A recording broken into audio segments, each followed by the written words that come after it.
प्यारे भाई बहनों, यदि आप अकेले ही अपने परिवार में निरंकारी यानी ब्रह्मज्ञानी हैं तो फिर आपको कई तरह की समस्याओं का सामना करना पड़ता होगा। आपके परिवार के अन्य सदस्य संसार के दूसरे लोगों की तरह से पूजा पाठ करते होंगे, धूप जलाते होंगे, दीप जलाते होंगे और घर में बने हुए मंदिर में या किसी और स्थान पर जो आपके घर में होगा, वहाँ जो मूर्तियाँ रखी हैं, जो तस्वीरें होती हैं भगवान की, उनके सामने बैठकर या खड़े होकर वो ध्यान लगाते होंगे, कुछ देर आंखें बंद करके परमात्मा का सिमरन करते होंगे या कुछ और इसी तरह की गतिविधि। और आपका मन ऐसा करने के लिए करता नहीं होगा, परंतु वो चाहते होंगे कि आप भी उनके साथ उसी तरह से पूजा पाठ करें जैसे वो करते हैं। परंतु आप तो ब्रह्मज्ञानी है ना, आपने कण कण में रमे राम को देखा है, तो आपका मन ये सब करने के लिए करता नहीं होगा। ऐसे में आप कैसे अपनी बात अपने परिवार के मेंबर्स के सामने रखें और कैसे अपनी बात उन्हें समझाएं और आपकी बात सुनकर वो कैसे इस निराकार प्रभु परमेश्वर की जानकारी लेने के लिए उत्सुक होंगे, आज के वीडियो में हम यही जानने का प्रयास करेंगे। तो आप इस वीडियो को पूरा देखिएगा। और हाँ, इस वीडियो में आगे बढ़ने से पहले मैं आपका शुक्रिया अदा करना चाहूँगा कि आप सब यही है सच, ये जो आपका अपना चैनल है, इससे जुड़े और अब इस चैनल पर जुड़ने वाले सदस्यों की संख्या हो गई है 50,000। एक बार फिर से आप सभी 50,000 भाइयों बहनों का हृदय से धन्यवाद। चैनल देखते रहिए, कमेंट करते रहिए और शेयर करना मत भूलना, क्योंकि आपका एक शेयर मिशन की आवाज़ को ऐसे लोगों तक पहुंचा सकता है जिन्होंने अभी तक इस ब्रह्म ज्ञान के बारे में सुना नहीं है। मैं अकेला ही चला था जानी वे मंजिल, मगर लोग साथ आते गए, कारवां बनता गया। सन 1929 से पूर्व बाबा काहन सिंह जी और बाबा बूटा सिंह जी के समय में चंदेक यानी चुनिंदा कुछ ही व्यक्ति इस ब्रह्म ज्ञान से परिचित थे, परंतु तमाम शास्त्रों के प्रमाण देकर और इस परमात्मा को जो जर्रे जर्रे में है, कण कण में है, पत्ते पत्ते में है, शाहरक के नज़दीक है, अंदर भी है, बाहर भी है, कोई स्थान ऐसा नहीं है जहां परमात्मा ना हो। तमाम धर्म ग्रंथों का हवाला देकर जब व्यक्तियों तक इस संदेश को पहुंचाया गया तो लोग जुड़ते चले गए, लोग जुड़ते चले गए। और आज सदगुरु माता सुदीक्षा जी महाराज के सानिध्य में संसार में करोड़ों व्यक्ति हैं जो इस ब्रह्म ज्ञान के बारे में नॉलेज रखते हैं, इसे जानते हैं। परमात्मा को कण कण में देखकर वे इसी की पूजा करते हैं, इसी का पाठ करते हैं, इसी की आराधना करते हैं। प्यारे भाई बहनों, आप जो इस वीडियो को देख रहे हैं, आप ब्रह्मज्ञानी हैं या ब्रह्मज्ञानी नहीं भी हैं, यहाँ इस भीड़ को देखिए। ये भीड़ करोड़ों की भीड़ है संसार में। इनमें करोड़ों जो ब्रह्मज्ञानी संत हैं जिन्होंने कण कण में रमे राम को जाना है, ये मूर्ख नहीं हैं। इनमें बड़े बड़े बुद्धिमान बुद्धिजीवी हैं, डॉक्टर्स, इंजीनियर, प्रोफेसर्स, बड़े बड़े प्रशासनिक पदों पर काम करने वाले व्यक्ति और चिंतक, बुद्धिमान, विद्वान, पंडित, बड़े बड़े अधिकारी इनमें मौजूद हैं। गरीब भी हैं, अमीर भी हैं, काले भी हैं, गोरे भी हैं और मुझ जैसे साधारण व्यक्ति भी हैं। इन सभी ने कण कण में रमे राम को, आप भी जानते हैं ना इस बात को कि परमात्मा तो कण कण में है, जर्रे जर्रे में है, पत्ते पत्ते में है, हर जगह मौजूद है, अंदर भी है, बाहर भी है। आप ऐसे ही नहीं जानते, आपने तमाम धर्मों की किताबों को पढ़ करके देखा होगा, सभी में यही लिखा है कि परमात्मा हर जगह मौजूद है, हरि व्यापक सर्वत्र समाना। और इन सब ने भी देखा, इन सब ने भी परखा, धर्म ग्रंथों से मिलाया कि ये निरंकारी सदगुरु परमात्मा के बारे में जो कहते हैं, जो जानकारी देते हैं, कहीं वो भ्रामक तो नहीं है। और जब इन्होंने देखा कि कोई भ्रामक जानकारी नहीं है, वैज्ञानिक रूप से सिद्ध है परमात्मा कण कण में रमा हुआ, तब कहीं जाकर इनमें से तमाम बुद्धिजीवियों ने कहा सत्य है, परमात्मा एक है। निरंकारी माता जी जो कहते हैं वही सत्य है, परमात्मा को देखा जा सकता है और वेद में भी ऐसा लिखा है। ईशा भाष्य मिदम सर्वा यत्यकिंच जगत्यान जगत तेन त्यक्तेन भुज्जिथा मां ग्रध्य कस्य स्विद्धनम। यजुर्वेद के 40वें अध्याय का ये पहला मंत्र है। दास के पास चारों वेद भी मौजूद हैं। आप इस मंत्र के अर्थ को यहां पर बार बार देखिए। तू किसी अन्य से धन की आकांक्षा मत कर। धन, जितने भी धन हैं, गोधन, गजधन, बाजधन, पुत्र धन, धन दौलत, जो कुछ भी है, मान सम्मान, किसी की भी आकांक्षा तू ईश्वर के अलावा किसी अन्य से मत कर। प्यारे भाई बहनों, मनुष्य एक विवेकशील प्राणी है।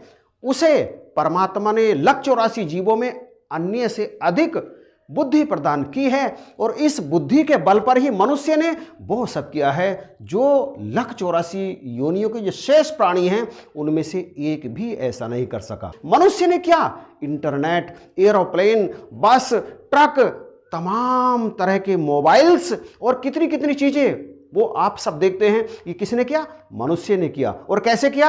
अपनी तीक्ष्ण बुद्धि के कारण। और ये मनुष्य को बुद्धि कहां से मिली? मनुष्य को बुद्धि दी है मेरे परमेश्वर ने, आपके परमेश्वर ने। परंतु बड़े अफसोस के साथ कहना पड़ता है कि जब परमेश्वर को जानने की बारी आती है, जब परमेश्वर को जानने का सवाल आता है, तो हम केवल और केवल मूर्तियों की पूजा में लगे रहते हैं, केवल और केवल तस्वीरों के आगे ही माथा झुकाते रहते हैं। हम भूल जाते हैं कि तस्वीर परमेश्वर नहीं है। आप बताइए, यदि आप गैर निरंकारी भी हैं तो जो भगवान विष्णु की तस्वीर है, भगवान शंकर जी की तस्वीर है या किसी और देवी देवता की तस्वीर है, क्या वो तस्वीर देवता है? मिट्टी पत्थर से बनी हुई क्या वो मूर्त, क्या वो ईश्वर है? आप अपने मन में विचार कीजिए, इस बुद्धि से सोचिए, विचार कीजिए, क्या आप जो कर रहे हैं वो भगवान की पूजा कर रहे हैं या मूर्तियों की पूजा कर रहे हैं? किसने बनाया है उन तस्वीरों को और मूर्तियों को? आप उत्तर दीजिए। मुझे तो पता है, मुझे तो लगता है कि इन मूर्तियों को, इन तस्वीरों को इंसान ने, हम ही ने बनाया है। परंतु भगवान को किसने बनाया है? किसी ने भी नहीं। और हमें किसने बनाया है? ईश्वर ने हमें बनाया है, परमात्मा ने। तो हम जिसको परमात्मा ने बनाया है, हम परमात्मा को पूजने के बजाय, परमात्मा की भक्ति करने के बजाय अपनी बनाई हुई तस्वीरों की और मूर्तियों की पूजा करके क्या ठीक कर रहे हैं? हम सभी निरंकारियों को, किसी भी प्रकार की पूजा करने वाले संसार के लोगों से कोई भी आपत्ति नहीं है। हम उन सब का सम्मान करते हैं। जहाँ जो धार्मिक स्थल है, किसी देवी देवता का स्थान है, हम वहाँ भी श्रद्धा से सर झुकाते हैं, परंतु उनको प्रसाद नहीं चढ़ाते, उनके आगे दीपक नहीं जलाते। हम हर समय कण कण में रमे राम के सामने दीपक जलाते हैं। अपने हाथों मूरत गढ़ते, उसको खुदा बताते। संसार के इंसान क्या करते हैं? अपने हाथों मूरत गढ़ते, उसको खुदा बताते, और जो खुद ईश्वर की रचना है यानी हम पशु पक्षी, उनका गला दबाते। ऐसी दुनिया की नजरिया। संतो बच के रहना। ये बात निरंकारियों से कही गई है कि हे संतो, हे निरंकारियों, आप इस प्रकार की चीजों से बच के रहना। प्यारे भाइयों बहनों, हमारा तो एक ही कहना है कि जो परमात्मा कण कण में रमा है, जर्रे जर्रे में है, पत्ते पत्ते में है, जिसने हमें बनाया है, जिसने आपको बनाया है, ये सारा जगत जिसने बनाया है, वो बचपन में एक लाइन पढ़ी ना, एक कविता पढ़ी, आपने भी जरूर पढ़ी होगी। जिसने सूरज चांद बनाया, जिसने तारों को चमकाया, जिसने चिड़ियों को चहकाया, जिसने सारा जगत बनाया, हम उस ईश्वर के गुण गाएं, उसे प्रेम से शीश झुकाएं। क्या ये लाइन आपने पढ़ी है? यदि पढ़ी है तो किसी कवि ने ये जो लाइन लिखी है, क्या ये गलत है? हम उस ईश्वर को, निरंकारी उस ईश्वर को कण कण में देखते हैं, जर्रे जर्रे में देखते हैं, पत्ते पत्ते में देखते हैं। और ये सब हुआ है इनकी कृपा से। ये इस धरती पर ये एकमात्र ऐसे गुरु हैं जिसने कण कण में राम को यहां नजदीक करके दिखाया है। लो परमात्मा का दर्शन करो। कौन से परमात्मा को? जिसने सूरज चांद बनाया, जिसने सारा जगत, चिड़ियों को चहकाया, जिसने सितारे बनाए, जिसने मुझे बनाया, जिसने आपको बनाया। आप एक बार ऐसे कण कण में रमे राम के दर्शन तो कीजिए। आप एक बार ऐसे कण कण में रमे राम की आराधना तो करके देखिए। उस राम की आराधना जिस राम की आराधना करने के लिए वे देवता जिनकी आप सब पूजा करते हो, वे भी ऐसे ही राम की पूजा करने के लिए, आराधना करने के लिए कहते हैं। देखिए वेद का ये महाश्लोक, हिरण्य गर्भ है संवृत्ताग्रे भूतस्य जातः पातिरेक आशीत सैदाधार पृथ्वी द्यामुतेमा कसमे देवाय हविषा विधेम। मेरे प्यारे प्यारे भाई बहनों, आप जो अपनी प्यारी प्यारी आंखों से इस वीडियो को देख रहे हैं, यदि आप निरंकारी नहीं हैं, आप मेरी बात मत मानिए, आप मेरे सतगुरु की बात भी मत मानिए, परंतु जो दुनिया के सबसे पुराने धर्म ग्रंथ हैं, ऋग्वेद सहित अन्य 3 वेद, अथर्ववेद, सामवेद और यजुर्वेद, ये तो आप जानते हैं ना कि ये ईश्वर कृत हैं। इनमें वे तमाम वाणियां मौजूद हैं जो हम सबका कल्याण करती हैं। इनकी बात तो आप मानेंगे। आप यहां देखिए, स्वयं ईश्वर मनुष्यों को समझाते हुए क्या कह रहे हैं। अहमदा ग्रहणते पूर्वम वैश्वम ब्रह्म करणवम महम्यम वर्धनम अहम भुवः यजमानस्य चोदिता अयज्वन है साक्षी विश्वबिंबरे। यह ऋग्वेद का मंत्र है। और भगवान श्री कृष्ण द्वापर युग में कुरुक्षेत्र के मैदान में अर्जुन को इसी पार ब्रह्म के बारे में समझाते हुए कहते हैं, हे अर्जुन, ज्योतिषामपि तज्ज्योतिस्तमय पर मुच्यते ज्ञानम ज्ञेयम ज्ञान गम्य हृदय सर्वस्य विष्ठितम। वह पार ब्रह्म ज्योतियों का भी ज्योति और माया से अत्यंत परे कहा जाता है। वह परमात्मा बोध स्वरूप, अर्थात ऐसे परमात्मा का बोध किया जा सकता है, जानने योग्य, जाना जा सकता है। ऐसे परमात्मा के बारे में आप जान सकते हैं और तत्व ज्ञान से प्राप्त करने योग्य है कि परमात्मा का वास्तविक स्वरूप क्या है, उसे आप जान सकते हैं। और ऐसा परमात्मा सबके हृदय में विशेष रूप से स्थित है। ऐसे परमात्मा के कारण ही जीव हृदय में रहता है और इस समस्त संसार में होने वाली गतिविधियों को अवलोकित करता है, उन्हें देखता है, परखता है। हमें भी तो परख होनी चाहिए। हमें समझना चाहिए कि जो परमात्मा कण कण में विराजमान है, ऐसे परमात्मा को जानने की बात जब सारे के सारे धर्म ग्रंथ शास्त्र कह रहे हैं, तो हम अपनी थोड़ी सी तो बुद्धि लगाएं कि क्या करना चाहिए। क्या मूर्तियां पूजनी चाहिए? क्या धूप दीप निर्जीव मूर्तियों के सामने रखना चाहिए? या ऐसे परमात्मा को जानकर फिर हम जो भी कर्म करें वो सारे के सारे परमात्मा को समर्पित हो जाएं।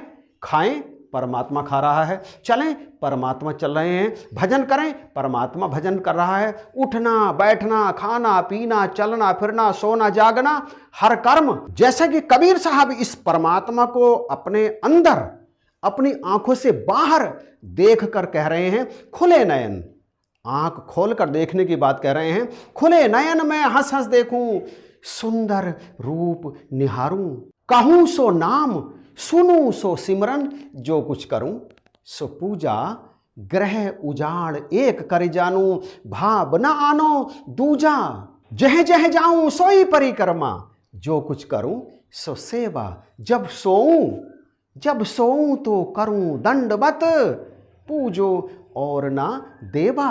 क्या कबीर साहब की बात भी नहीं मानेंगे? बस सुनी सुनाई, देखी दिखाई, जैसे मेरी मम्मी करती थी, जैसे मेरी सास करती है, जैसे मेरे दादाजी करते थे, जैसे मेरे पिताजी करते थे, जैसे मेरी माँ करती थी, उसी तरह से मैं कर रहा हूँ पूजा पाठ आराधना। जरा ये तो सोच लूँ, क्योंकि मुझे बुद्धि दी है परमात्मा ने, तो मैं जरा उस बुद्धि का इस्तेमाल करके ये तो देख लूँ कि क्या मैं सही तरीके से परमात्मा को रिझाने का प्रयास कर रहा हूँ, या मूर्तियों के आगे बेकार ही मैं अपने माथे को टिकाए जा रहा हूं, रगड़े चला जा रहा हूं। जरा विचार करें, गहराई तक चिंतन करें कि ये जो लाइन मैं आपके चरणों में रखने के लिए जा रहा हूं, इसमें क्या एक भी बात झूठ है कि एक ना भूला दो ना भूले, भूल गया है कुल संसार, नामी की पहचान नहीं है। नामी परमात्मा, परमात्मा की पहचान नहीं है। नाम का करते हैं व्यापार मन के कहने से। क्या हम मन के कहने से सब कुछ नहीं करते चले जा रहे हैं। मन के कहने से निज बुद्धि उल्टी राह लगा बैठा, भांति भांति की गढ़ के प्रतिमा कई भगवान बना बैठा। क्या हम कई भगवानों की पूजा नहीं करते? क्या ईश्वर एक नहीं है या ईश्वर कई हैं? विचार करें, सोचें, विचार करें। जिसने सूरज चांद बनाए उसको दीप दिखाता है। दीप सर्व सुगंधि के दाता आगे जा जा धूप जलाता है। कर्मकांड की अंधियारी में बिल्कुल अंधा खाता है। उसको भोग लगाए मूर्ख, उसको भोग लगाए मूर्ख, जो कुल जग का दाता है। बेअंत जिसका कोई अंत नहीं है, निराधार जिसका कोई आधार नहीं है, जो किसी चीज पर टिका नहीं है, बैठा नहीं है। बेअंत और निराधार को घेर रहा दीवारों में। पिया मिलन के चाव में देखो, फंसा है झूठे प्यारों में। वायु में है महल बनाए और स्वप्नों की नींवों पर और वायु में बनाए हुए महल कभी भी स्थायी नहीं हो सकते। बल्कि ये कहूँगा तो गलत नहीं होगा कि वो बन ही नहीं सकते। वायु में है महल बनाए और स्वप्नों की नींवों पर कहे अवतार दया कर दाता इस जग के सब जीवों पर। प्यारे भाइयों बहनों, यदि आप निरंकारी नहीं हैं तो मैं बड़ी विनम्रता के साथ आपसे पूछता हूं कि ये जो शब्द अभी मेरे मुख से निकला है, क्या इसमें कुछ गलत है? क्या संसार के मनुष्य ब्रह्मज्ञानी जो नहीं है, क्या यही सब नहीं कर रहे हैं? क्या अंधा खाता नहीं चला रहे हैं? विचार करना पड़ेगा। परमात्मा ने जो बुद्धि दी है उससे सोचना पड़ेगा, क्या सही है, क्या गलत, क्या करने योग्य है, क्या करने योग्य नहीं है। आपके घर में जो अकेली आपकी बेटी है, आपकी बहू है, जो ब्रह्मज्ञानी है, आप उससे भी पूछ सकते हैं कि ये ब्रह्मज्ञान जिसके बारे में इस वीडियो में बताया जा रहा है, ये तुम्हें कहाँ से मिला है, जरा हमें भी तो बताओ। मैं आपको वचन देता हूँ कि यदि आप को ये ब्रह्मज्ञान गलत लगे तो आप इसे छोड़ने के लिए स्वतंत्र हैं, कोई बंदिश नहीं है। सतगुरु तो बंधनों को काटता है, बंधन में इंसान को या जीवात्मा को डालता नहीं है। बंधन काट मिलावे राम, ऐनस लागे सहज ध्यान, मिटे कलेश, सुखी हो रहिए ऐसा दाता सतगुरु कहिए। आप अपनी इच्छा किसी पर थोपिए मत। वो अगर सही कर रहा है उसे करने दीजिए। आप विचार कीजिए कि कहीं आप तो गलत नहीं कर रहे हैं, और यदि लगे विचार करना पड़ेगा, क्योंकि मानस जीवन अंत की सीढ़ी, फिसल गई तो बारी गई। ये सांस यदि निकल गई, जीव यदि शरीर से निकल गया तो लाख चाहने के बाद भी इसमें दोबारा नहीं आ सकता। अब की पासा फिर गया तो फिर 84 जाए, जाना पड़ेगा फिर 84 में। इसलिए इन सांसों के रहते रहते हमें समझ लेना चाहिए, हमें जान लेना चाहिए कि ये अनमोल मनुष्य का तन परमात्मा ने हमें दिया क्यों है, और आपको क्यों दिया है।